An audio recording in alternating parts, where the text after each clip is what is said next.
Educating, informing, serving. Fact TV, keeping government honest.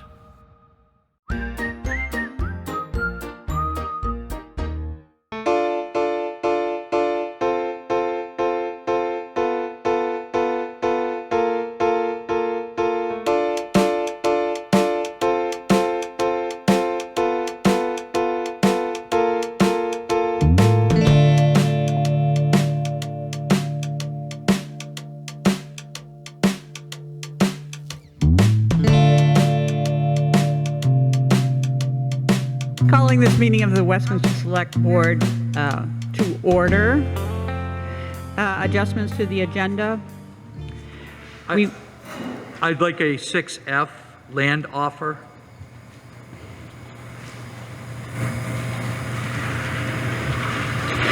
I would like to add an executive session under 6C. C.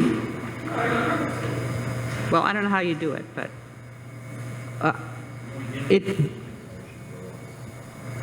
yeah, but just put it on the, for personnel matter.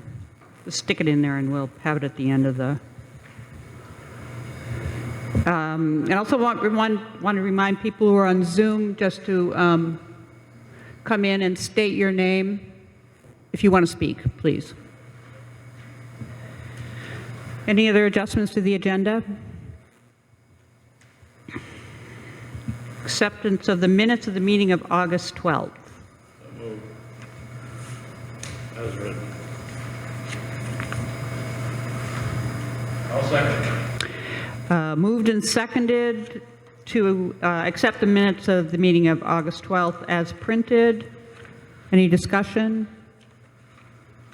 Ready to vote? All in favor? Aye. Opposed? They're adopted.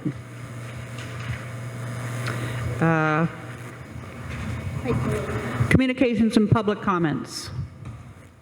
Sir. Nothing at the moment? Okay. Unfinished business, Savage Gravel Pit, discussion.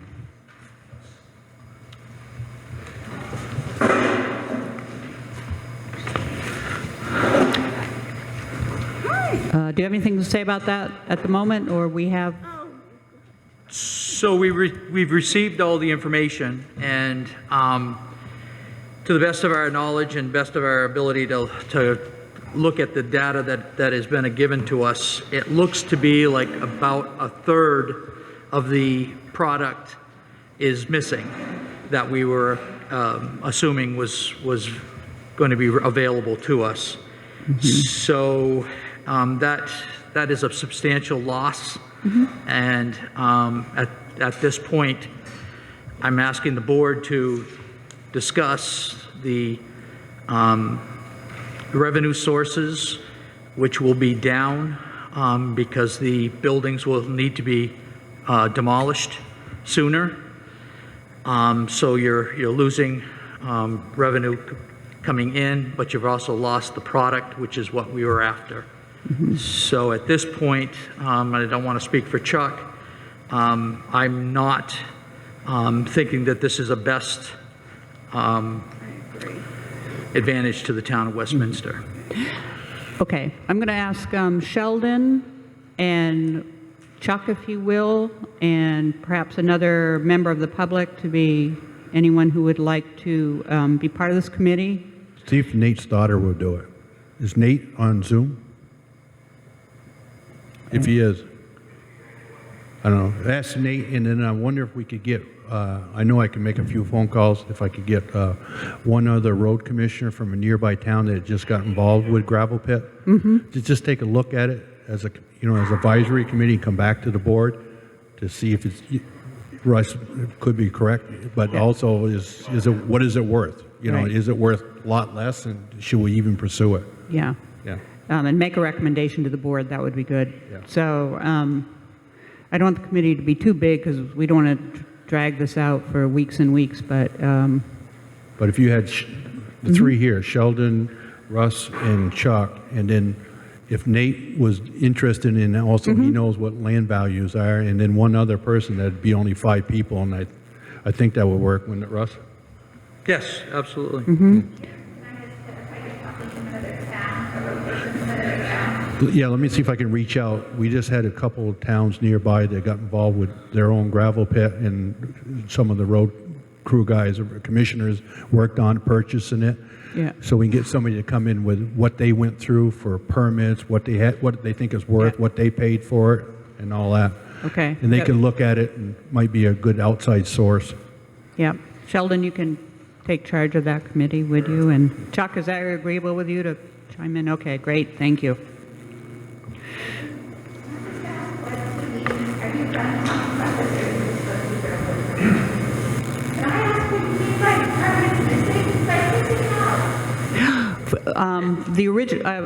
The way I understand it, the amount that we originally thought was there's about 1/3 less after am I correct? Yes. Saying that, about 1/3 less than we originally estimated. Yeah, It's sand sooner than we thought. Yeah. It could be the quality of Yeah. the material. Yeah. All that has to be looked at and discussed. yeah, it's just 1/3 less than we originally estimated, that we thought might be there. Right, someone came in and took it. No, Millie. There was no thievery involved that we know of at the moment. Okay, you're welcome. Any more discussion on gravel pit? Nope? Okay. Thank you. Good, thank you, and thank you, Sheldon. Chuck.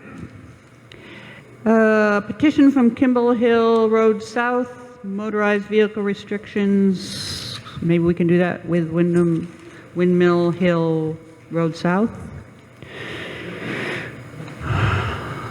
But last meeting we talked about putting up no unauthorized motor vehicle signs. I think we thought that's what we do. Is there anyone from the public who would like to speak about that? Thought there was someone, looks like there. I'd like to address that with the Windmill Hill. Okay. Well, all right, we'll just do Kimball Road first. Is there anyone from Kimball Road here? Hi. Come on up and there's the microphone. Make sure it's turned on. State your name, please.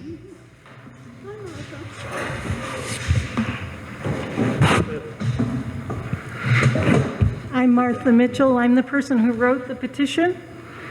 And if what Russ told me is accurate, the unauthorized vehicle sign, that would be truly awesome. We've had some very interesting experiences at the end of the road there, and our end of that road is very steep and extremely eroded. More than once I've had to get the chainsaw out to go pull out a vehicle so that they could disentangle themselves from the mess they've gotten themselves into. So the sign would be deeply appreciated. Great, thank you. Anybody else on Kimball Hill Road? No? Anybody else from there? Here, there might be some people on Zoom. They told me they might join in. Are we going to post when we do this, put some information in the Gazette or our webpage, at least a little caption that now? Yeah. So, I hope so. right. To explain what the road sign means, right? A lot of people don't watch the show, right? You would just say, hey, just the newest update by the select board is to post this Kimball Hill Road, so everybody would know. Yeah, good idea. So we'll need a vote on that, I'm assuming, or no? We've already done it, right? Did we vote, or just? Clarification, just what are we going to post on the address? No unauthorized vehicle Beyond this point, beyond this point? Do you want more information, Sheldon? Unauthorized motor vehicles. Yeah. We had originally talked about no motorized vehicles, but I believe we changed that to no unauthorized motorized vehicles. Yeah, if we got to send the fire department or rescue down there, they're authorized to go. They can go anyway. Right, yeah. I'm just wondering, are these going to be metal signs like what we've got up on Windmill Hill or trail sign, only they're just going to be different? that's correct. Sheldon, would you put your microphone up a little? Thank you. Okay, that's what we're going to do, unless, do we need a vote on that? Well, let's. Why not? It can't hurt. I move that we post both ends of Windmill Hill. and- Kimball Hill, We're please. gonna- Kimball Hill. Yeah, we're just doing Kimball Hill. We're going to do Windmill Hill after. We can't do them at the same time? We could, but, well, we can wait, and, Both ends of Kimball Hill Trail for no motorized vehicles beyond this point. unauthorized motorized vehicles? It was going to be an unauthorized in case somebody had authorization to be able to use it. So I said, no unauthorized vehicles, Okay, which takes care of the fire department. gotcha. Just for my Okay. clarification, and which one is the trail and which one is class 4? Did anybody remember? Windmill Kimball Hill's- Hill Road Windmill is Hill the is class 4. Class 4, and the Windmill Hill Road is a Trail. legal trail. Okay. Oh, okay. Sheldon's made a motion. I second. Toby seconds it. Any more discussion? All in favor? Aye. Aye. Opposed? It'll be done. Thank you.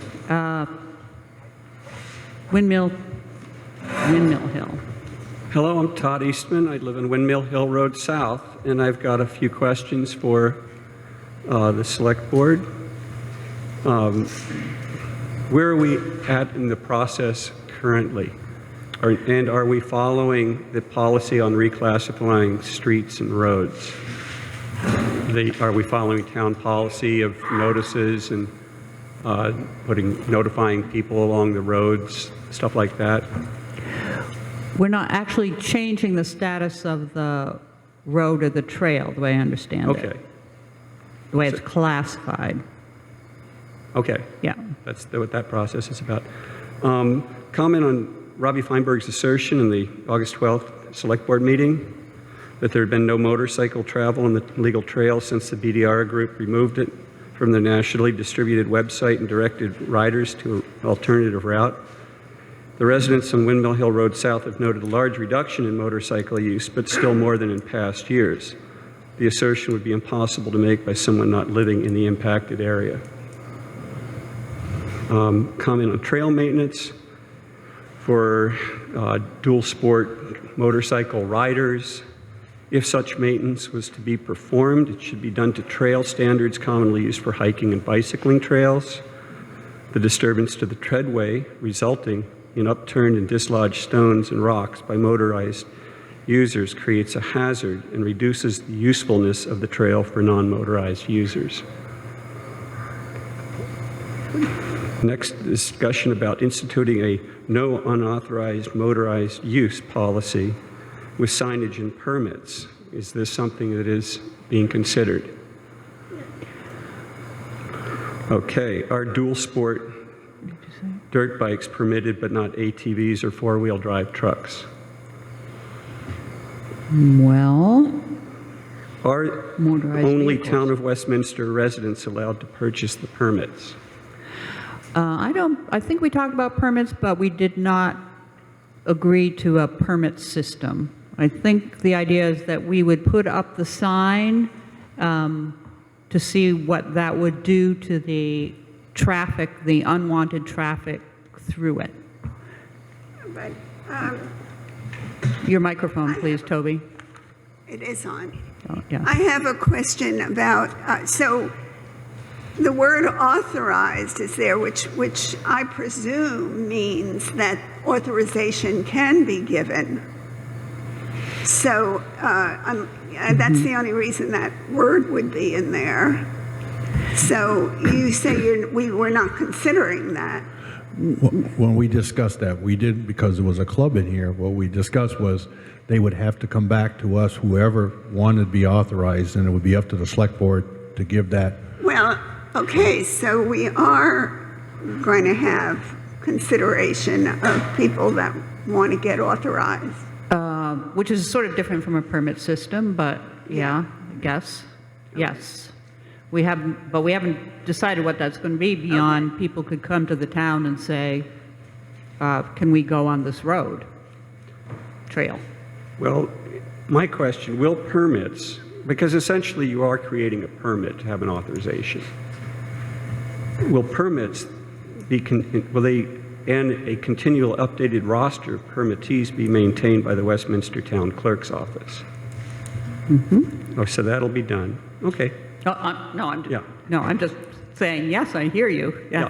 I mean, this is, Right. if we're going to go down this, this road here, so to speak, you have to look at what the alternatives are before you slap a sign up saying authorized or unauthorized uses, and have to clearly define what those are.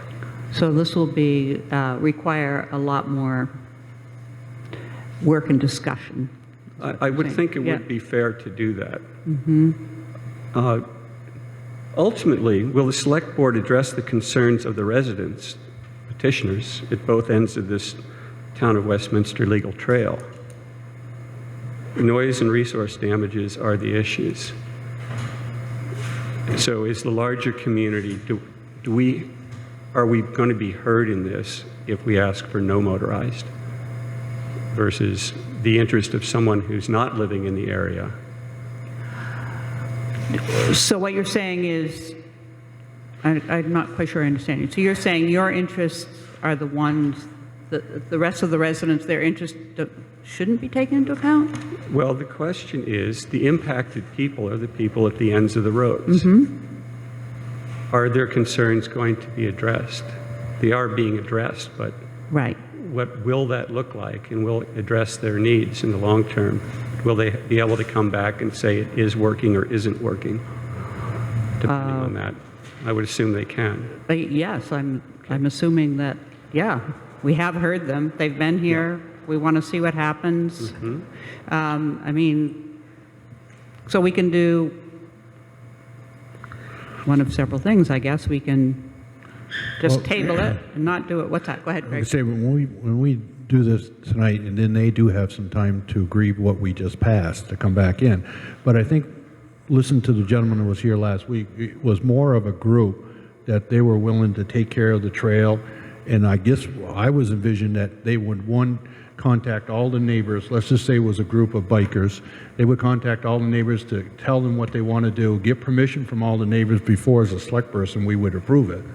And then they could come back. But right now, we would say that there is no authorization unless you came back with a good reason of how we're going to do it without upsetting the neighbors. And I would think the neighbors would be the first ones we would go to say you'd have to get written permission that they would understand what you're doing and they would go along with it. It seems like quite a process Yeah. at that point. It doesn't sound like it's particularly workable, but it sounds like quite a process. It does work in a lot of places because they come in as a group. You know, there'll be like the snowmobile group or the, you know, where they come in and take care of the trail and look after it, but you have to belong to that group. I guess that's what they were originally coming to us as. We would have to agree, or at least I would have to, if I was steering that group, our group, we would have to agree to what those standards would be. 100%, yeah. And those should not be ATV level maintenance on that. And there are two different issues here. One is maintenance of the road, and the other is just permission to pass through the road, right? They're tied together in that if left to itself, it is somewhat self-maintaining with non-motorized use. With non-motorized use. Correct. Yeah. Right, no, yeah, I understand that. Okay. It's a slightly different issue, the last one. On BDR, the group that posted this, on their website, as of July 8th, 2020, Section 4, reroute Windmill Hill Road, it states, a small section between the north and south branches of Windmill Hill Road in Westminster, Vermont is classified as a legal trail with no motorized vehicles allowed to not travel on Windmill Hill Road. I would like to know where this information came from. It did not come from the town, I believe. I don't believe we've had any contact with that group. That's correct. Okay, so with no contact there, somebody contacted them and said that this is a legal trail with no motorized vehicles allowed. So there's some disinformation out there currently until it's corrected in one way or another.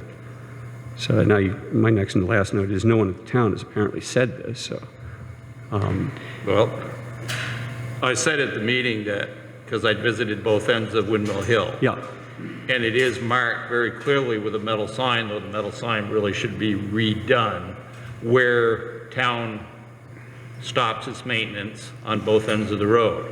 And actually, the road continues 5/8 of a mile on the north end, yeah, with houses still going, which actually is past where the town maintains. But it was stated very clearly in our minutes what was written on the sign and how that road is posted from that point on, from both ends. it says the trail end of town maintenance. Correct. On the north end, there's no sign on the south end. There hasn't been in the last several years, at least, denoting that as a trail. But this is as of when this happened. This posting was July 8th, so it happened a while ago, and subsequently the use was greatly reduced. But we still have traffic coming through.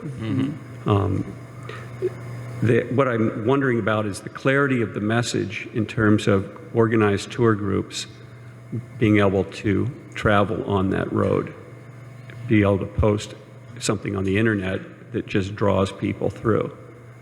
And currently there's nothing to stop that from happening until we've come to a conclusion on how we're going to deal with this. Unless it's posted, as we did the one previous to this, with no unauthorized motor vehicles.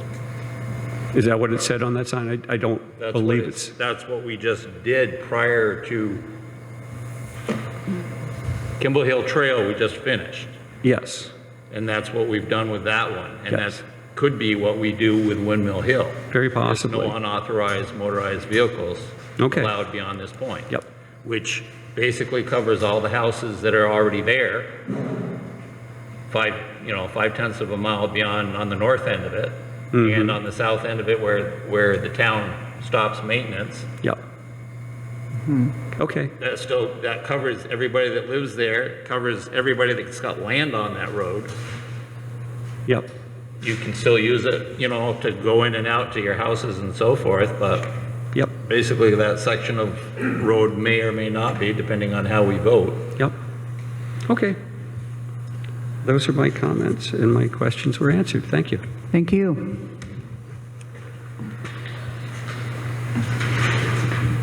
Oh, yes, come on up.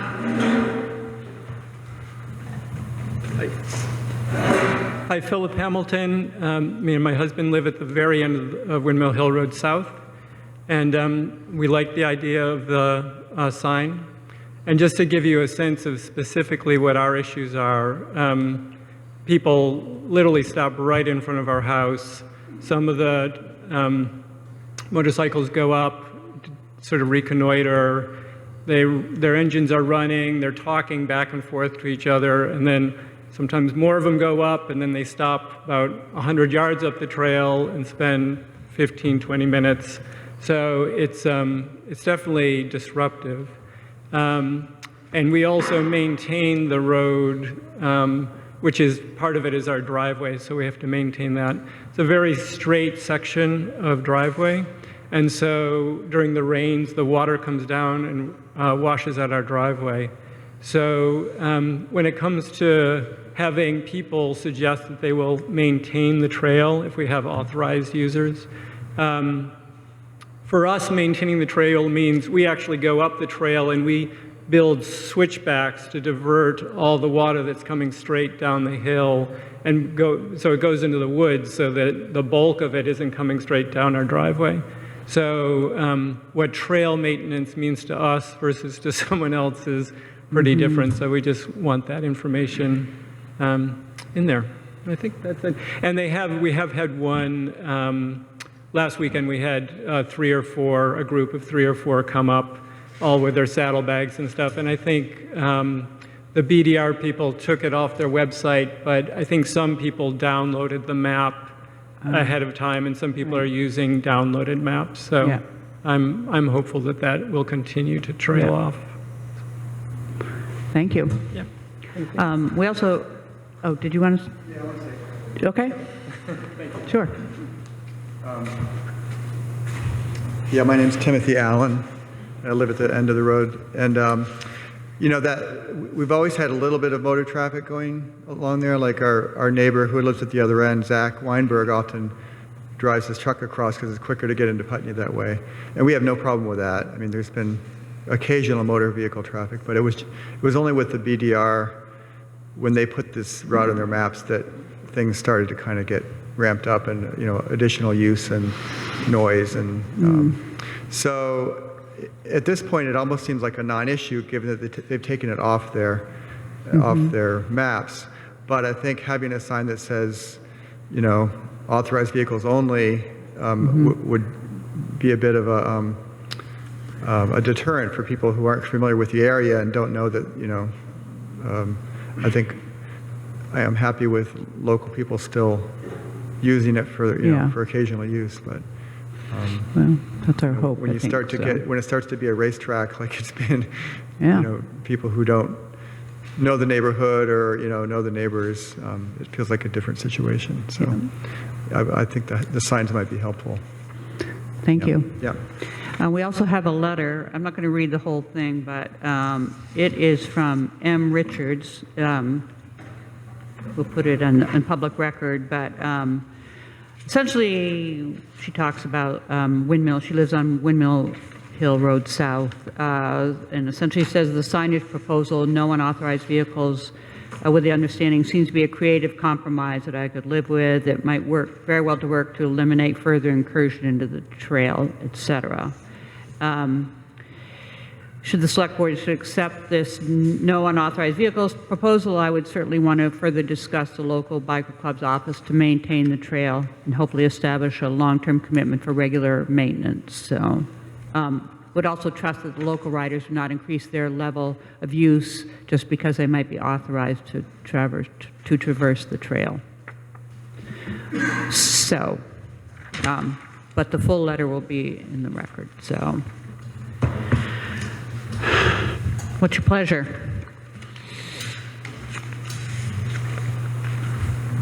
Sheldon, did the other one do it again? So are we agreeing that no unauthorized motor vehicles at this point? And if there's going to be some sort of regular maintenance, that'll have to be in discussion with the town road residents at that point. Run that. Susan, can I ask you a question? Sure, go ahead. It's Dave Stoddard. What is an authorized or unauthorized vehicle? Well, it's the same question I think Mr. Eastman had if we were going to make it a permit system. I guess my feeling is it's a sign that essentially says no unauthorized vehicles authorized by the people who live along the road. Authorized being perhaps not a formal term, but... Well, technically, if we pass it tonight, basically no vehicles can go there because they would have to come back to the select board to be authorized. Unless we make the motion that they could get authorization from town manager, which I'm not recommending we do. Unless they live on the road. Or unless they live there, yeah. Unless they're a resident of that road. Yeah, an authorization would be if somebody had a house on the road and they have to drive their car there. Oh, right, yes, of course. This was the issue that you had along the way. And, you know, so they're authorized because they live there. Do we want to continue to discuss this? I think we should go ahead and get the signs up for the Windmill Hill as well as as the other site. I'd like to make that motion. I think, yeah, Martha? So, my road, if you go through GPS, it will tell you to go straight through. I don't know about Windmill Hill Road, but if we can get those systems changed, that will help immensely. What do you mean by systems? Get the GPS to acknowledge that you cannot drive from one end of Kimball Hill Road to the other end. Uh-huh. Yeah, we get a lot of people coming to the end of Windmill Right. South also, and thinking they can go through, and they're like, you know, our map shows us Uh-huh. Like usually Tim, cars. like Tim, I live at the end of the road, and I cannot tell you how many times I've had semis, tractor trailers, you know, those trucks that carry cars, Yeah. all sorts of things. I understand what you're saying. My question is, does anybody know how to get GPS system changed? I do not. I've never heard the question, no. I think Oh, Chuck is going to tell us, maybe. So we had that same problem on Goddard Hill Road South. And what I did was I put a no through traffic sign right at the beginning of it, and it ended. People, they get there, they see the sign, they go, oh, it's a dead end road. You can't get down through there. They leave So- before it becomes an issue. You take care of it at, Right. at the beginning of the road, not at the end. We put a dead end sign on our road too, and just the other day, there was this gorgeous Mustang in my driveway. Unfortunately, you can't fix, Everything, right. yeah. So- But it does deter a lot of it. So if we say no through traffic, then we totally finesse the question of what unauthorized means. Because Right. through traffic is through traffic. Through traffic is authorized and no through traffic is not. Okay. Yeah, GPS is you can also record it on Google Maps. y- Google Maps needs no other system, so you can record it on Google Maps. You can report to them, is that what you're saying? Google Maps, yeah. Okay, okay. I still think we should stay with what we're doing, because the only thing what I would disagree with Chuck is, what if I just wanted to ride my bike out and I'm not going all the way through? I'm just going out there and turn around and come back. I mean, really, we just don't want to authorize people to go riding a motorcycle any further. Right, and we're understanding that, but then we go to the whole thing, what does unauthorized mean? So we'll be here several more meetings if we want to figure out, you know, who does the permit and who authorizes them, and, I think people who, you know the area and do that road, people who are authorized know who they are, you know, in a sense. Because they've done it for years, you know, we're not going to tell them to stop. right, We're happy to have people going through a verification, it's just right. No, the public traffic that finds it on a website and right. through there, that's not, that's Mhm. it's like a little different situation. So,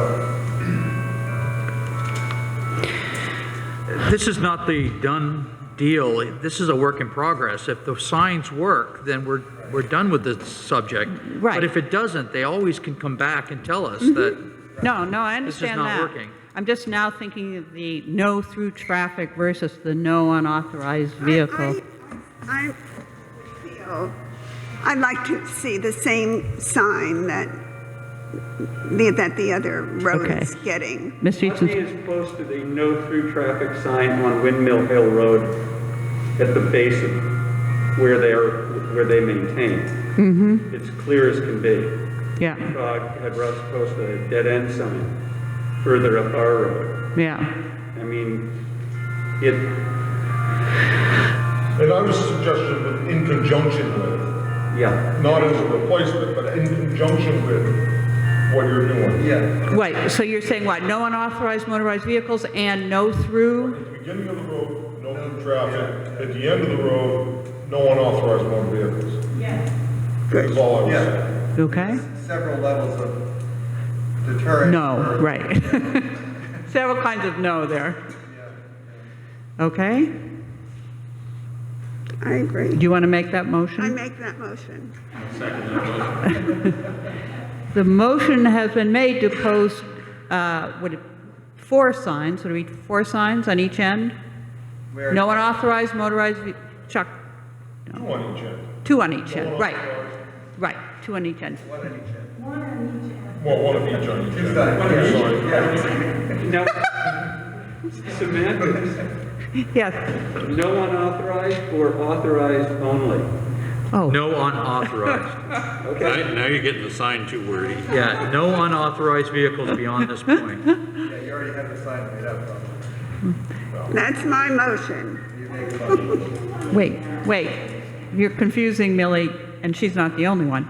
So what is your motion, Toby? No unauthorized vehicles Beyond this point. beyond this Sign. point. In conjunction with the no through traffic, is that what you're saying, Chuck? We already have that on the south side of Windmill Hill. But on the other side, is that what you're saying, in addition? So we don't, what?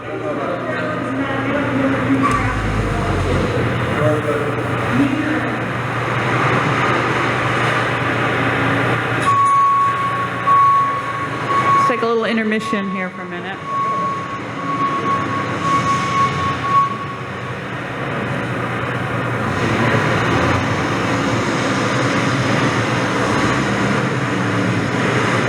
So, let's be clear about the motion. No unauthorized motor vehicles, a sign, No. No unauthorized vehicles beyond this point. No At- motorized. oh, no unauthorized vehicles beyond this point at, Motor vehicles. You have to Right. get motor in there. at which end of the road? All the ends. Both ends. Both ends. And the no through traffic, there's already a sign there on one end, but not the other. And so we would add that sign to the which end? North. Okay. Well, we're only on, we already did Kimball. We're not going back to that.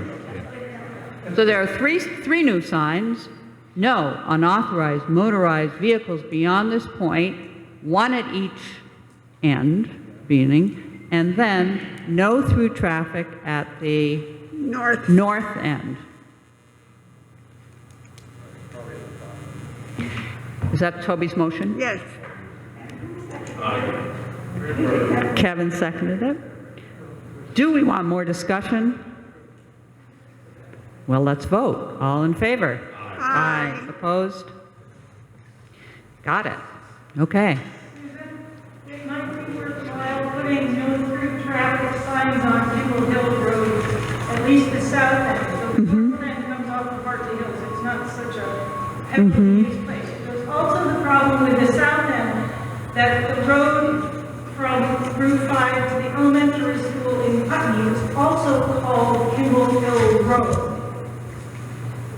So we get a whole lot of traffic from people who think they're in Putney. And they're literally 12 miles north. So if you're going to make no through traffic signs, it might be worth putting one at the south end of Kimball Hill Road South, at the pavement. Can we do that easily without going through the, thank you, Chuck. Thank you. You're welcome. Thank you for coming to the meeting. Any more discussion at the moment? Okay. New business. Signatures, petitions for allocations. And I think, Russ, you have a letter from the state. This came to us from two different parties, asking if there's any restrictions or leniencies on signatures for the allocations. I asked the clerks to look this up, and they came back with a letter from Will Sennings. It says, at this time, signatures are still required to place items on the ballot for annual meetings, as that was not addressed in any of the legislation, and our authority under the directives expired at the end of the year. That cannot be changed by the Select Board, as it is state statute. It would require action by the legislator. The legislator is back in session now and may consider ways to address the annual meeting process. So I would suggest that you stay tuned, but for now, the standard process still applies. Thank you. I think, stay tuned. That's the answer to that one. Draft of new personnel policy. Craig and Kevin, you were going to take a look at that. Have you had a chance to do that?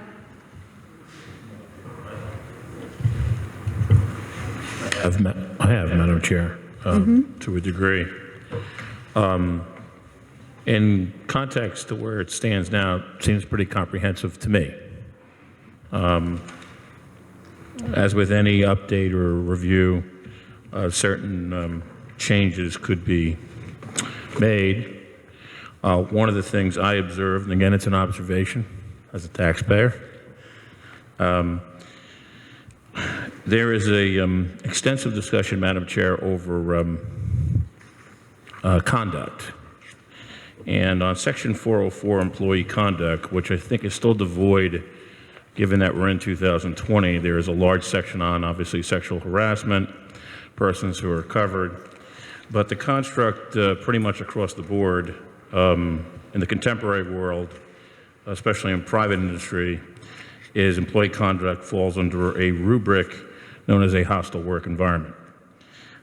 So when I take this in totality, for me anyway, with my years of expertise, the only thing that I would consider perhaps that we should review, and again, with Craig's also additional input, and everybody else's, that the employee conduct section of 4.04 may be brought up to a more contemporary standard where we identify certain standards surrounding what we would consider to be a hostile work environment and list perhaps several, even if they're broad, preclusions or identifications that would both identify hostile work environment and what should or should not be done, both in making sure that conduct is not done or happens, and what are the ramifications if it does, and then of course what are the remediations. Other than that, I found the entire policy to be fairly consistent and still fine for what we're trying to accomplish. Thank you. I haven't met with Kevin, so. Okay. But I did go through it, and I was kind of concentrate more on this COVID-19 or how does that affect our policy. And I was trying to get some verbiage from another town, and I was working on it. And as soon as I do, I'll kind of give him a call and see if we can get together and compare. Okay. Terrific. Yes, I'm hoping maybe at some point you two will have recommendations on it, and then we'll have a discussion. We can see your recommendations and look at them, and then at the next meeting, after that, we'll have an overall discussion and vote on the new policy. Thank you. Yeah, thank you. Anything else on that? Official resignation, town clerk. So I will read this letter, which is short. Can I find it?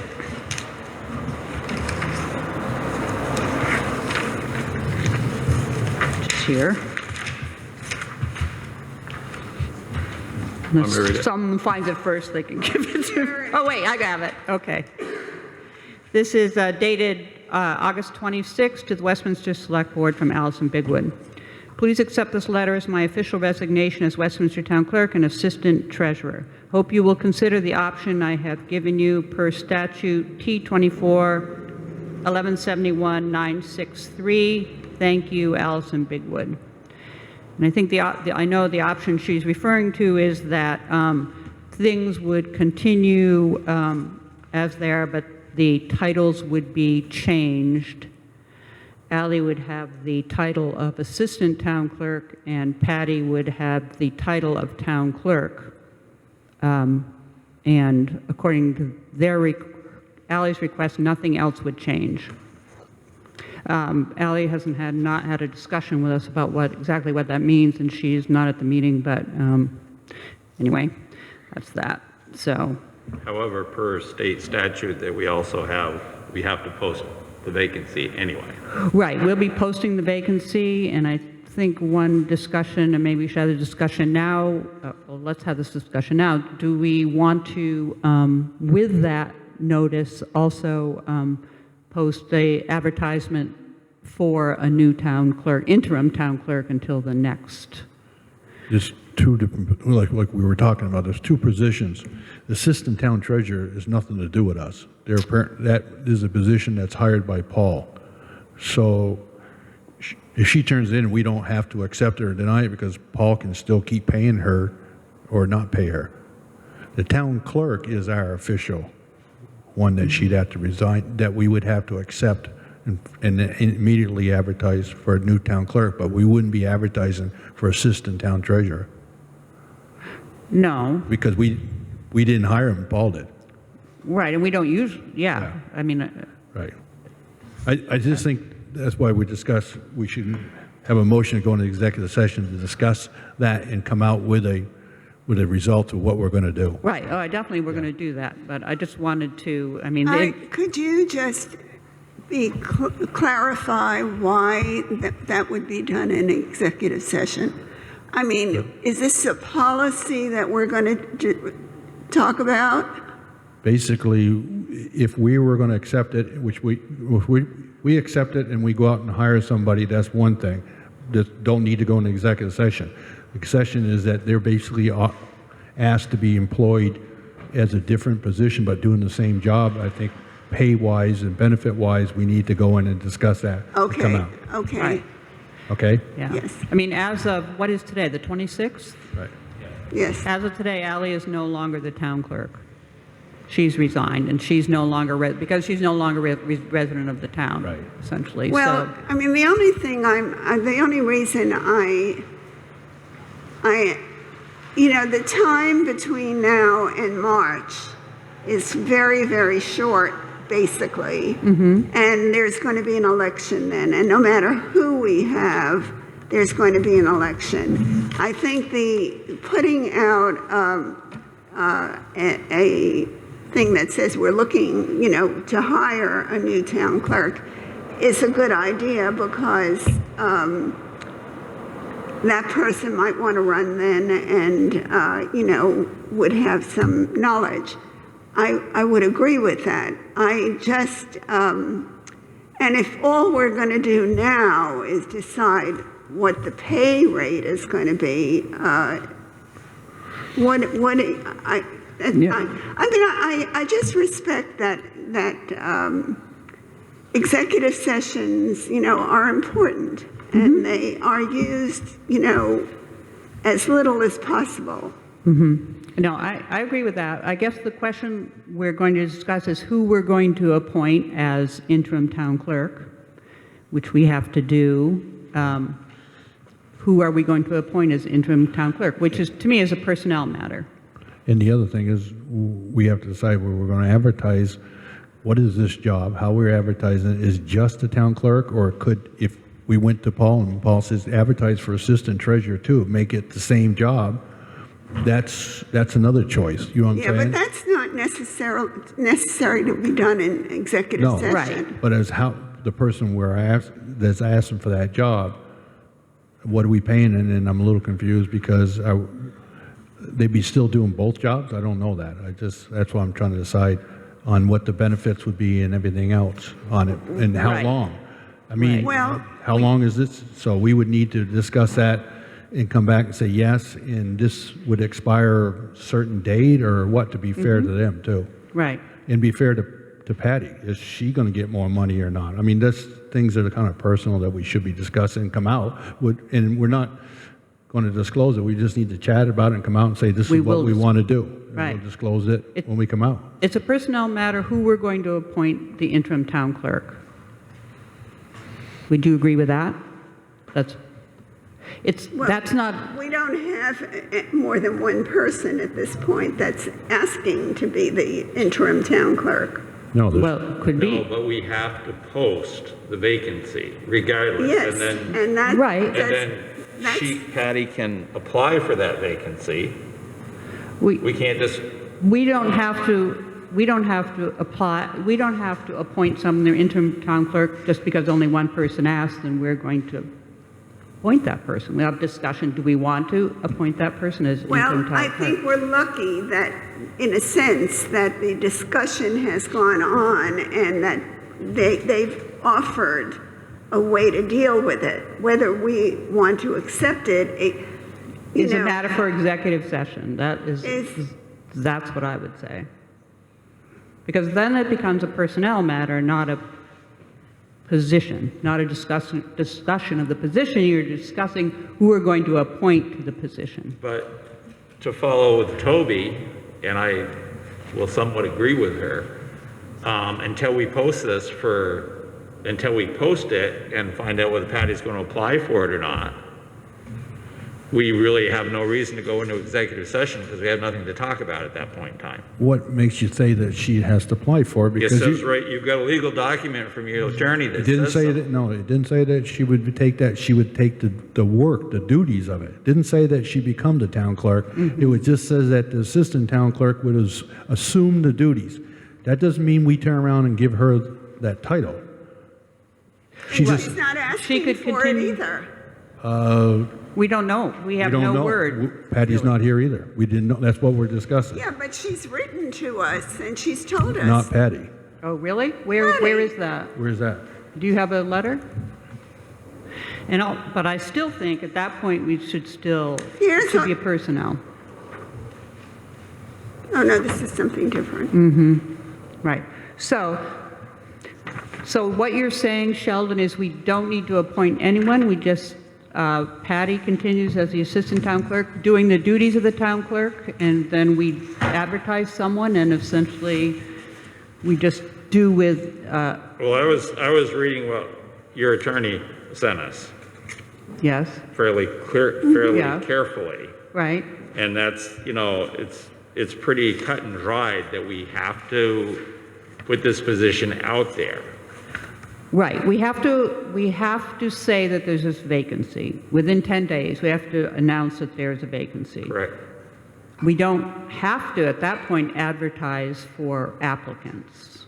I think it would be a good idea if we did to say, the town clerk has resigned, there's this vacancy, and then we can either choose, or we can choose to appoint someone, which we're supposed to do forthwith. I mean, in a normal situation, Sheldon, the town clerk resigns, walks out, and is gone.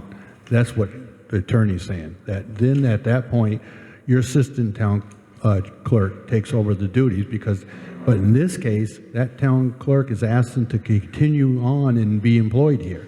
It doesn't say we don't or do have a right to do it. I assume we have a right, but that's different than what he's saying legally. The assistant town clerk assumes the duty. Now, will the assistant town clerk assume the duties? Now she's in charge, she's writing it, but she's answering to the one that left, who's working more hours and more pay. These are some things without either one here, it's hard to go in, because normally, you're right, Sheldon, we should have both here and go in and negotiate in a room that this is what it's going to be, but they're not here. I've had a couple private conversations which would be better in executive, which should be in executive session. But let me just read these couple paragraphs from Larry Slayson. A town clerk must be a registered voter of the town in which the clerk serves. When a town clerk becomes a non-resident, the office of clerk is deemed vacant. And Ally has apparently moved out of town, and that's why she's resigning. The select board are required to post notice of the vacancy in at least 2 public places in the town and the town clerk's office within 10 days from the date the office of clerk became vacant. It should provide the date by which any person interested in serving as clerk must apply. The select board has authority to appoint a town clerk until the next election. The select board at a regular should consider the applicants blah, blah, blah. There's no statutory requirement. The select board must appoint any of the persons who submitted an application. Whoever is appointed town clerk is within the discretion of the select board. The assistant clerk has full authority to perform all duties of the town clerk until the select board appoints the new town clerk. I think, we ought to be very, very glad that this situation is what it is and that she's willing to do it. Because it takes the pressure off. And if all we're talking about is salary and stuff like that, then I think we should do it. But I think that they've worked out something that might be very, very good and gives us an opportunity to make put out the call for applicants. I don't want to be in a position where we have the town clerk pretending to be the assistant town clerk and the assistant town clerk pretending to be the town clerk. That's all I think. I want it to be very clear what positions they have, how many hours they'll be working, and what their duties are. Because just to say, oh, we'll just flip the titles and everything else will stay the same is pretty underhanded to me. So I just want it clearer. Okay. And I think, yeah. Well, I think what we do agree, when we leave today, we have to advertise, and I think we need to come back and have a little more discussion of how we're going to advertise. And I'm assuming that we still have to pursue somebody that only lives in this town, For the town clerk, they have to be someone who lives in the town, yeah. even though we're just appointing them. Oh, it's the interim town clerk, Right. I mean. I don't want somebody to say, well, I just want to be the interim. I just, if you get somebody, we'd be back to the same point. It would actually supposed to be somebody in town. On it. Go ahead. So that document you just read, to me, gives you a pretty clear path. Sounds pretty cut and dry for you. The only thing I would add is your next election is November, not March. Not Right. for the town Not for town offices. clerk. Right. You could actually host an election for that position in November if you wanted to. I was going to bring that up. I thought so too. I thought I would agree with Nate if it's, because we have a right to call an election anytime we want. We just got to pay for it. So if we've already warned it, why couldn't we add an article to that November election? Well, there's no, so we would have to have a separate ballot, though. I'm assuming we can't add it to an existing national I ballot. meant on the agenda, I guess. Yeah. Yeah, right. The Wouldn't- time has passed to Oh. add the data that you would want in your one petition. What's So the deadline for that? it's passed. I don't know when it was, but their requests they've paid for, they've got them coming for justices of the peace. And that time has gone. We were actually just talking about that today. And it doesn't seem to me we have to be in a big yank to get if we have an interim town clerk who's, If we got somebody that qualifies and the select board can appoint it, we could live until March anyways. It's just a matter of having the right person come in. right, because that's really only a couple months after that anyway. So, I still think that we should go into executive session to decide who we're going to appoint town clerk, if we're going to appoint anyone, and also what the pay will be. And hours. And hours, right. Sheldon, you look like you want to say something. No? Okay. Susan? Yep. Susan, it's Cynthia Stockbridge. Yep. I think you should just vote on whether you think you should go into executive session or not. It sounds like there's some people on the board that don't agree with going into executive session. So We're getting there. I guess we were getting there because I'll make a motion that we go in executive session. That's what we usually do anyway. To discuss personnel. there's actually a two-step process to executive session. One is whether you should go in or not, and then another one as to why you're going in. That doesn't happen, but I agree with Toby. I'm not 100% sure that this falls under executive session, but I think it's enough to just put it to a vote and go in or not. Yeah, well, I think it does, but we always vote on it anyway. So we have a motion from Craig to go into executive session, seconded by Kevin. Any discussion?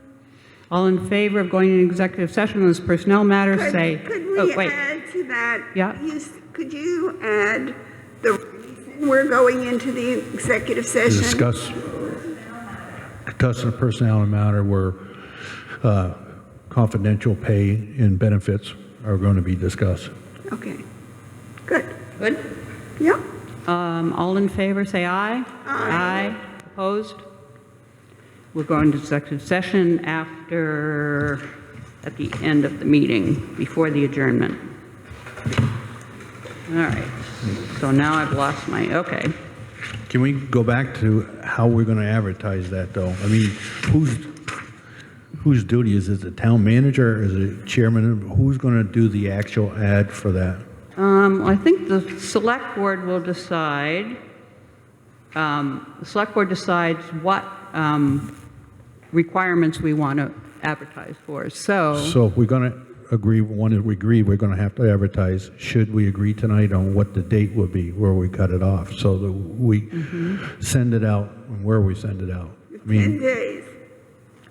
No, we got 10 days to do it, but how long, is there a date dropping where you have to have your application in by? You see what I'm Right. saying? Right. To be fair to people, that when is that date? And I don't have a calendar here, but we should declare that so that Right. when we run it, they would know we have until, what, October 1st or September 25th or something like Right. I that. was thinking more like maybe the mid-October, just to give people plenty of time. Is there any problem with Well, that that you see? if you did October 1st, that's still a ways, that's over a month. So that's a month, okay. And then we would have to have a decision, we could say that we will get the process done by the middle of October. Because even if we have 3 or 4 candidates October 1st, we're going Right. to take a week or so to decide which one.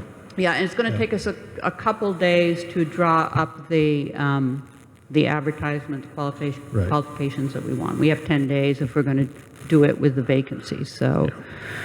You know, I think we're going to need to, if these are the kinds of things you're talking about and the amount of time, I think you're going to have, from my point of view, we have a very interesting election coming up. And somebody that is going to be coming, we might want to hire in October, may not be ready to do what is necessary in early November. And I think we ought to be clear that the people that will be taking over, that we're going to be discussing their salaries tonight, that they know how to do this and that they should be guaranteed and asked to stay through at least that time. Yeah, I agree with you. I mean, I think we could hire people, but they don't have to start necessarily until after the election. I agree that we should have experienced people overseeing the election for sure. I would say, it was my hope that they would at least have 2 or 3 weeks of carryover, that even if we found somebody, that we would give that new person some time to work with the staff that's already there. Okay, but we just have to respect the fact that they've offered to do this, Right. and we need to have them do it. Well, yes, we need experienced people on the election, no doubt about that. Okay, anything else? Tax sale. The tax sale is tomorrow here at the fire station at 11 a.m. There is 6 properties that will be discussed. The Christian Blake property, which is up by the high school. John Shadis has 3 properties on just on the end of Old Athens Road. Brandon Hutton, which is on Westminster West Road, and Brian McAllister, which is Father's Restaurant, will all be discussed tomorrow. Discussed or put up for sale? Put up for sale, but we all know that they don't all go. Anything else on that?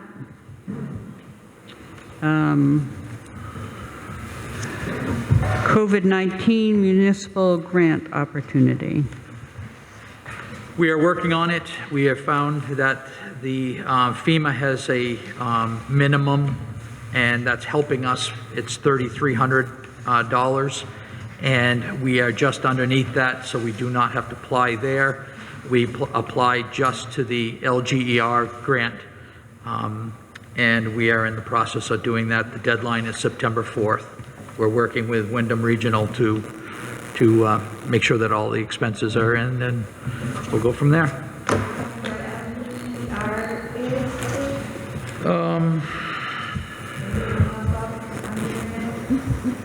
Honestly, I'm sorry, it might be in the minutes from last meeting, but I don't have it in front of me.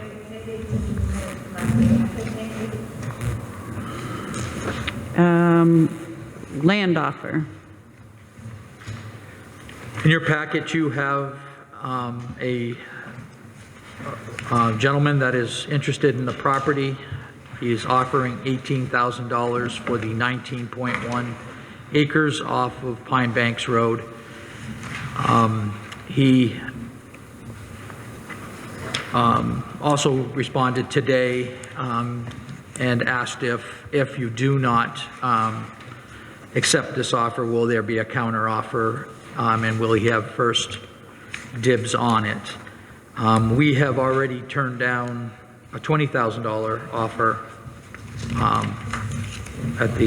about 8 months ago, 9 months ago. So we want to keep that in mind also. But he's after an answer, of course. So I would need a motion to accept or deny this offer. And if you're willing to negotiate, what is your negotiating price? Go ahead, Sheldon. Taxes owed are $24,000 and change. It's about $24,500. My question was how much does the town get into this property at this point? $24,500.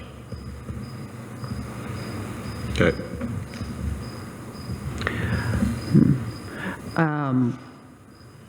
Do you have to go back and ask the person who offered the 20,000 if we were to consider the 18,000? I would think that would be best, but again, that's up to you folks. I don't know if he's still interested. But on the other hand, if we stay with the 24, we wouldn't have to go back. So we're just waiting to get 24? Or, That's what the discussion is, but we're heading towards what we see around here is a good real estate economy right now. You know, so. And were you going to contact a new realtor? Was that, didn't we have that discussion? We had a discussion. You never finalized that. You were going to let it ride for a while and find out what happens. No, actually, we asked specifically about the charge that the realtor was addressing the town. And I think until he sells it, it was very clear that he gets nothing. Right. And what was his term as far as the realtor? Yeah, so if you want $24,000 net to the town, then you have to figure out The what percentage. you need to get Exactly. to be able to pay the realtor. The total was just under 30. Well, If it they was usually are asking 6%. 6 or 7%. That's what I remember.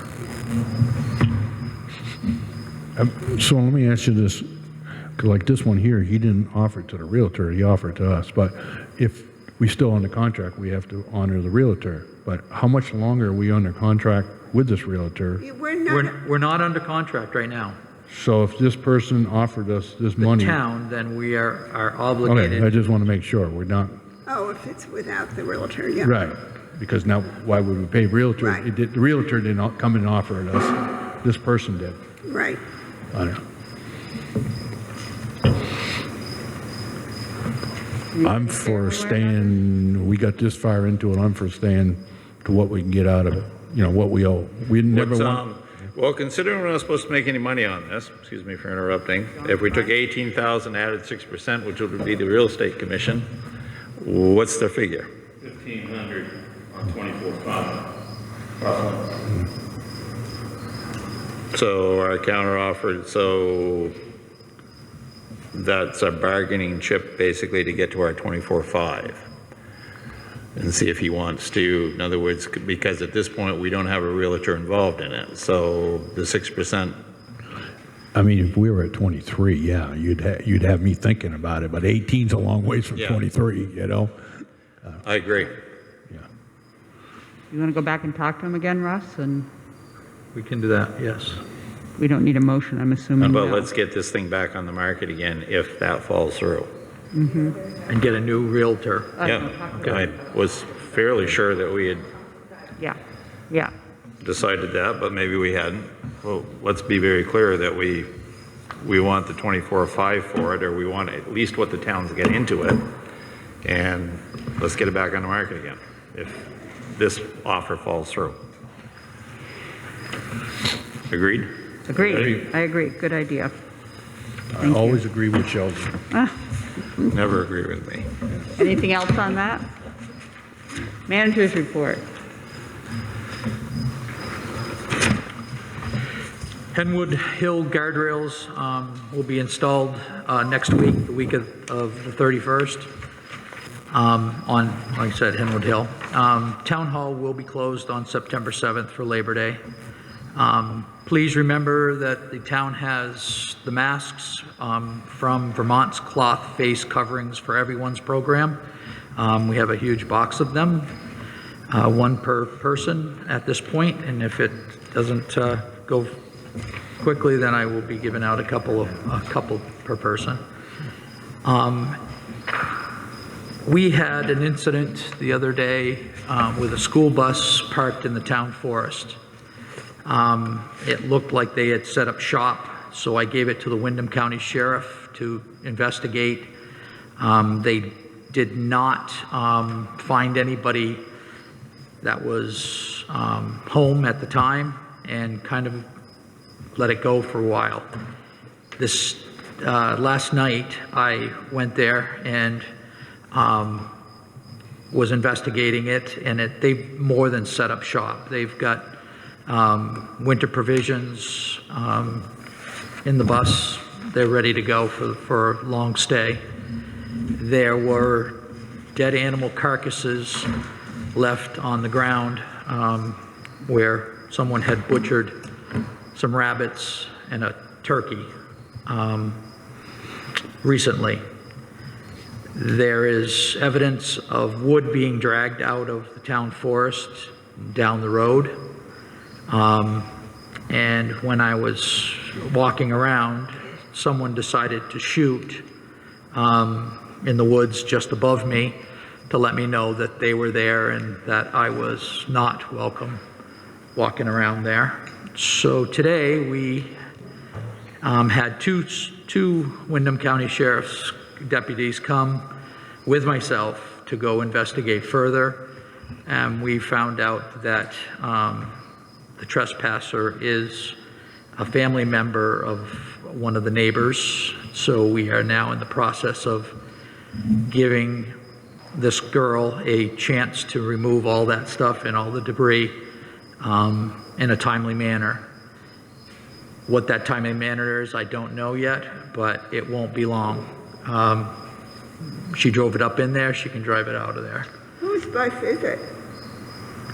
It is the person that is living there. Do you want to know on public record? No, I'm just, is it a school bus? And the person that's living there owns the school bus? That's what we've been told. And nobody said they didn't own it? Excuse me? Nobody has challenged that? No. A family member told us that it was her bus, and it's not registered, and... It's not registered? That's correct. It's not roadworthy. And nobody's missing a school bus? Nobody's missing a school bus. The president? Yes, it is. Excuse me, the family are. The person is not. So we're still just, do you need a? I don't, not yet. A timely matter date? Yeah, I'd take input on that, absolutely. The county sheriff has 2 weeks or it's towed? That's what they told us, 2 weeks. So a letter will be written, and if that's what everybody agrees to, I'll definitely put 2 weeks. 2 weeks to do what? Remove all the rubbish, the debris, the cages, and the dead carcasses. And the bus. And of course the bus. Okay. Is that a yes from everybody? Yes, no, that's fine with me. Okay. Do we need to post the town, do we need to think about posting the town forest for camping now? Okay. You shouldn't have to. This is above and beyond. I have no idea what gave him the idea that this was okay. Okay, move on. In your packet, you have a first glance at a document that Chuck had put together, a winter road policy. It kind of addresses all of the items that we face, he faces more than I do, of course, every winter. And this will help him do a better job of doing his plow routes, etc. And it will also give residents a document that they can look back on and say, oh, I see what I'm doing wrong, or whatever. It's a lot of common sense, but I don't expect you to respond right now. I expect it, to read it, understand it, and then come back next meeting and adopt it if you would, or change it, or whatever you need to do. Okay. I have a question, and I guess I'm going to address it to Chuck because we've Please. already talked about this. Do we want, because winter road maintenance and the mess that we're having in spring basically overlaps each other, because we post roads basically during winter road maintenance, or when we're still doing winter roads, do we want to put the teeth of that within the same document because they do overlap? I could come up with something before the next meeting that would do that. I mean, we talked a lot about this, what's going on with the roads, especially in the spring, and as I said, it overlaps winter. It's kind of in the same ballpark, it's just at the tail end of winter road maintenance, but it's at a very sticky point. Yeah, probably just a paragraph at the end of when you got there to kind of address that. My biggest reason for this whole thing is to kind of educate. We were getting a lot of people moving into town. And like last year, I got a phone call at 1 o'clock in the morning because there was 3 inches of snow on the backside of Hartley Hill, and their Prius wouldn't make it to the top. And it's no joke. And I got my butt chewed because we weren't going to come out and plow that 3 inches of snow because the snow was going to stop by 4 o'clock in the morning. So I had to take care of it all at once. And if you live on Hartley Hill, you probably shouldn't be driving a vehicle like that. But anyway, so this kind of spells out some of that stuff. It's when we'll be plowing and all that kind of stuff. And yes, I agree. Mud season ought to be, that's a good idea, ought to be addressed and maybe spell out the common sense. Not everybody's lived here their whole lives and don't get it. Yeah, there are vehicles that... I like the document. Yeah. So would you add winter and spring road policy? I don't know, I'm just throwing it out there that we've had several discussions as a select board about, the UPS trucks and the oil trucks and the propane trucks and so forth that are literally cutting our roads up in the springtime, or when we get a spring thaw in January, for instance. And we generally post roads well before winter is over. Or we have in the past anyway sometimes. So I'm just wondering, and maybe mud season, spring road, maybe that needs to be a different policy altogether. I don't know, but maybe it needs to be part of this policy. The problem with posting our roads is it's unenforceable because the sheriff doesn't have a set of scales. So you can look at a vehicle and say, yeah, it's overweight, but you can't prove it. So therefore, you can't do anything about it. So a lot of towns, or other towns, I won't say a lot of other towns have taken and got together and purchased scales, 3 or 4 towns within Wyndham County, let's say, and they get the sheriff certified, and then that's part of his job. He sees a vehicle that's overweight traveling our roads, he pulls them over, weighs them, gives them a ticket. And it more than pays for the investment in the end, but it also saves our road. What the DOT, Department of Transportation, told me to do was, he said, what you do is you go through and you grade the road when you know somebody's going to have a delivery on it. Just before that log truck heads down, you call me, and I'll make them pay for all the damage. Well, that's kind of entrapment. You're going to get in trouble. You start doing that to the rubbish truck, how long is that going to? You can't do that. But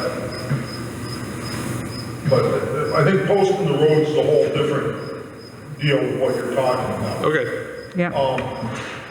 I think that it'd be good to add a paragraph on that policy that warns people that you might have to drive through 4 inches of mud. If you live at the end of Old Athens Road, Or 8 or and 10. it gets muddy, because that's what's happening now is people are buying vehicles that are inadequate for the roads they live on because our state is giving them kickbacks and promoting it. And we're spending a lot of money and time trying to keep up with it. And other towns are complaining about, highway departments complaining about the same thing. So maybe we could educate them on, if you're gonna live, 6 miles off the blacktop, might want to think about 4-wheel drive and all-season tires. Or Well, I even, have 4-wheel drive and extra good tires for the winter. And sometimes I live on the Old Athens Road, and sometimes it Okay. doesn't work. Exactly. Well, Yeah. Getting off track. Yeah. Well, Yep. Thank you, Chuck. When I get a new car, it won't be a Prius, with Chuck is still the road foreman, I'm saying that right now. just if you do, just plan on walking, that's all. Hey Chuck, do you warn people on mailbox? I just remember with Green Mountain Power, you see where they put their mailbox? There's no way you're not going to knock it off. Do we actually call up people and warn them that your mailbox is too close to the road or not before snow season comes? Well, if you see somebody out there, you can tell them. Yeah. But that was there last year when we go out, they stayed there. No, they put a whole new one up just this spring. Okay. Oh, maybe it was, I don't know. Yeah. Okay. Never The mind. last one was that Tupperware one. We can discuss this under the road policy. When you read that thing, I've got it right in there, it kind of warns people about that. Yeah. I'm just wondering if you warn So- them Yeah. every time they go But if I by. see somebody putting up a mailbox, I might stop and talk to them and stuff, but. Thanks. Okay. Anything else on the winter road policy? Once again, I've lost my agenda. Oh, here we go. Okay, good. Boards and commissions. I have nothing new to report. Nothing there. Other business. Nate, are you still there? Were you going to report on the community loan fund, or is that going to be another meeting? Yeah, I'll be another meeting, I'm sorry. Okay. It's our meeting last night, we didn't really have it. Okay, good enough. Thank you. Date of the next meeting, September 9th at 6:30 p.m. Oh, sorry. Yes. I'm Lucas Camp. I live on 17 Morsebrook Road. Okay. I just moved into town about a year ago. Okay. I lived in Dallas Falls before. Did you hear his name? So, Can you sit by the, yeah, there you go. So, I have talked to the town manager once about some setbacks to possibly building a extension on my garage. I actually saw Sheldon a couple weeks ago at the Saxon River Post Office and asked him some questions if he knew the setback. I spoke to Chris Potter about it too, because I know he's on the zoning board or whatever you want to call it.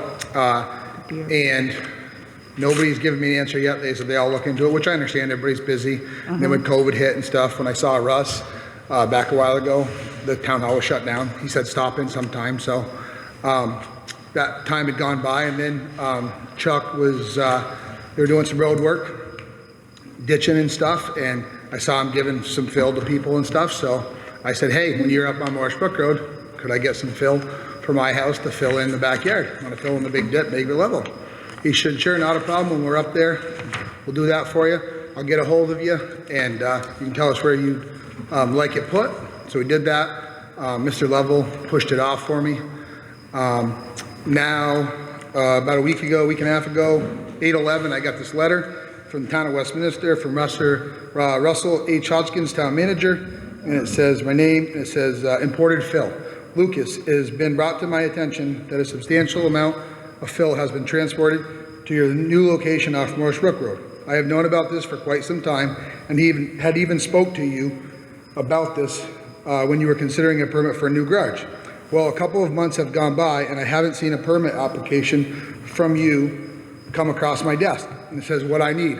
Our zoning bylaws state that the permit is required after 42 cubic yards have been delivered or excavated on a parcel of land in Westminster at one time. We both know that you have exceeded this amount by a lot. That being said, I need you to fill out an application attached for an excavation permit for the work already completed.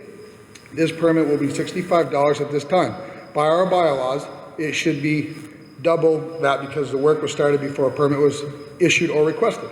But I'm trying to be reasonable. Please forward this permit for excavation by August 8th, 2020. Failure to follow this request will place this activity as a violation. Thank you for your attention on this matter, and I'm sorry for any inconvenience this may cause you. Respectfully, Russell R. Hodgson, zoning administrator. So, first question is, top it says town manager, bottom it says zoning administrator. Maybe he's both. I'm new to this town. Yeah, he is. Okay. Yeah. So, next thing is I never spoke to Mr. Hopkins about Phil, because this Phil was long after I saw him about a possible permit to add on to the garage, which is a totally different situation. I know I have to fill a permit for that. I know I have to pay for that.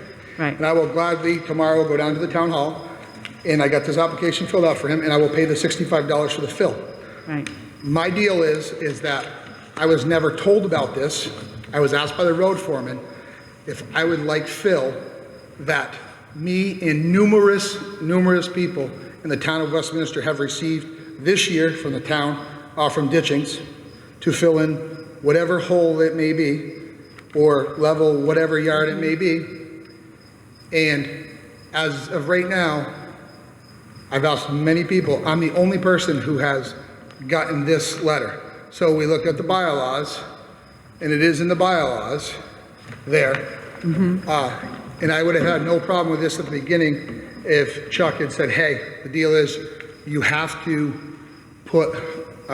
follow this permit, and we're going to call it paid, or it's a $65 donation, or whatever it needs to go to. Right. That dirt on that road can't be used anywhere. I don't know where you guys normally haul it, or if you have any place to haul it, which I've known in the years past that it's gone other places. I also know a numerous amount of people on my road who got it and don't have a permit for it.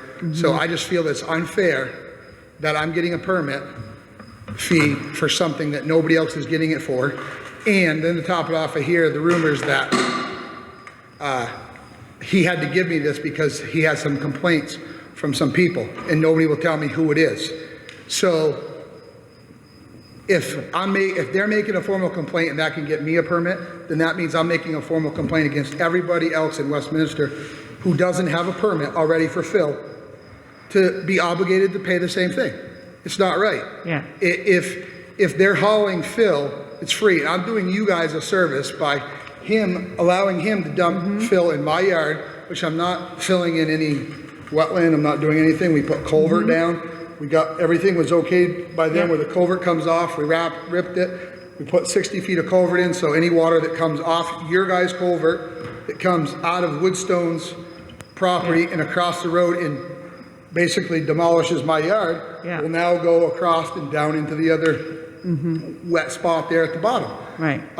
So I don't feel that it's right that I have to pay this $65 for something that the town was going to get rid of anyways. It has no place to put it. Have you approached the Development Review Board?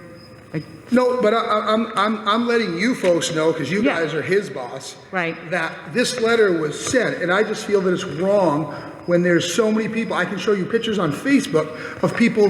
One comment was, thank you very much to the town of Westminster road crew for the nice job they did on Hartley Hill, which they've done an excellent job. I'm not disregarding that at all. Yeah. And Jim is like a little boy playing in the dirt. I lost count after 20 loads. So by far, they have gone past their 42 cubic yards of fill.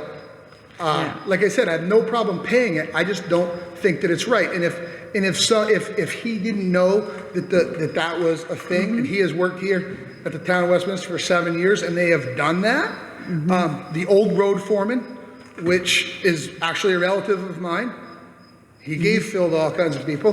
His daughter got it down the road. This one, that one got it. Right. It's not about going, I'm going to pay the $65. Yeah, I understand. Okay? But I'm not going to go to no review board. I just don't think that this is very good policy to send these out after I did you guys a favor by saving manpower hours. I'm a business owner myself, of knowing that now he could do that road on my section with one truck instead of 3 trucks. So those other 2 guys could be out doing something else. Right, so you're essentially lodging a complaint with us. We don't take any action. I mean, it's the Development Review Board, I believe, that the people who really take. My complaint is not, I don't care about, honestly, about the Yeah. review board right now, because I'm not gonna Yeah. go there. My complaint is about what this gentleman gave me for a letter and what he stated, and some of the facts in there are faulty. It's not right. I asked him a question about something else, so it was long before the dirt came, and then because he gets a complaint from somebody, and then get another complaint from somebody, I guess, and then I hear the comment that, well, it looks like crap. Well, I gotta agree with him that there is some piles of dirt there. It's not done yet. Yeah. But that's my piece of property. I pay my taxes, and like I said, I got some free fill. I appreciate that very much, but I also did a service on the other end. And like I said, I would Right. pay for it.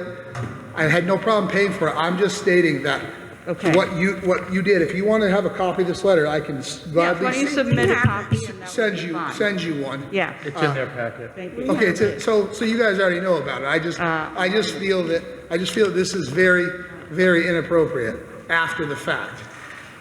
So this is, He's actually complaining to the select board. I guess my question is, you want us to, a written response back to you? Sure, that'd be great. If you're officially asking the select board to look into the matter and get back to you, Yeah, you have a officially, right to that. yes, that'd be great. And we as a board could do that. Thank you. okay, do we need a motion on that, or? I don't think so, other than the board needs to bring it back onto discussion and do a little investigation and meet with Russ and discuss it. And we would owe you a written response to it. And what I would really like is just that in the future, just so nobody has to go through this, and that if the road foreman had the application in his truck, when he's giving people fill from now on, say, hey, would you fill this out? And people are going to say yes or no. Like I said, I gladly would have. I don't feel it's appropriate months after the fact. We will give you an answer on that exact question. All right, thank you, sir. Appreciate it.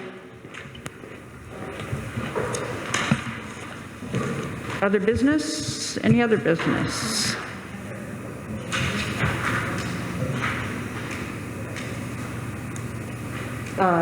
This has to do with the petitions that, we covered this. Well, I guess this is Cynthia Stoddard's letter about supporting the request by Severs to forego petitioning this fall due to the conditions, although, as we heard, that's still up in the air about what the state's going to do about that. We can't do anything yet, so. Yeah. Okay, we go into executive session. We are going to make a decision when we come out. Do we need a motion when we already moved? We're coming out of executive session. Do we need a motion to come out of it? Sheldon, no. We're coming out of executive session. Yes. We're bringing us out. And I make a motion that we accept Ally Bigwood's resignation as of the date of her letter to the town of August 26th. Westminster, August 26th. Second that. All those in favor of accepting the resignation of Ally Bigwood as of August 26th? In favor? Aye. Opposed? That passes. So Patty will continue, presumably as assistant town clerk, and she will assume the duties of town clerk per statute section 963 under title 24. Meanwhile, the board will meet with both Patty and Ally to discuss remuneration, and we will post the vacancy within the week with an advertisement for for an interim town clerk with a date of October 1st, I believe. Yeah, October 1st.